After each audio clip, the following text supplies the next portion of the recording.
એક તરફ ચૂંટણી પંચની એસઆઈઆર કામગીરીમાં જોડાયેલા કર્મચારીઓના મૃત્યુના દુર્ભાગ્યપૂર્ણ વિવાદો ચાલી રહ્યા છે, તો બીજી તરફ સુરતના એક બીએલઓએ પોતાની અસાધ્ય શારીરિક પીડા છતાં ફરજ પ્રત્યેની અસાધારણ નિષ્ઠા દર્શાવી. અડાજણ વિસ્તારમાં રહેતા મકરંદ જોશીએ તેમની નિષ્ઠાથી કરેલી કામગીરી બદલ સમગ્ર સુરતમાં તેઓ મશહૂર થયા છે. મકરંદ જોશી છેલ્લા કેટલાક સમયથી ગંભીર શારીરિક તકલીફનો સામનો કરી રહ્યા છે. તેમની ગળા નીચેના મણકાની ગાદી ખસી ગઈ છે, જેના કારણે તેમને સતત પીડા રહે છે. જ્યાં સરકારી કર્મચારીઓ કામગીરીના બોજને લઈને વિરોધ કરી રહ્યા છે, ત્યાં મકરંદ જોશીનું આ કાર્ય એક સકારાત્મક ઉદાહરણ પૂરું પાડે છે.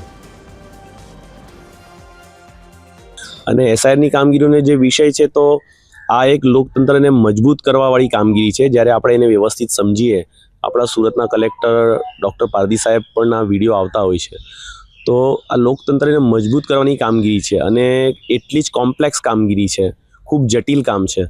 તો જો આ કામ આપણે છોડી દઈએ તો બીજા વ્યક્તિને પણ કરવામાં તકલીફ પડશે. એટલે મને થયું કે જો અહીંયા સુધી મેં કામ કર્યું છે તો આ કામ મારે પૂરું કરવું જોઈએ.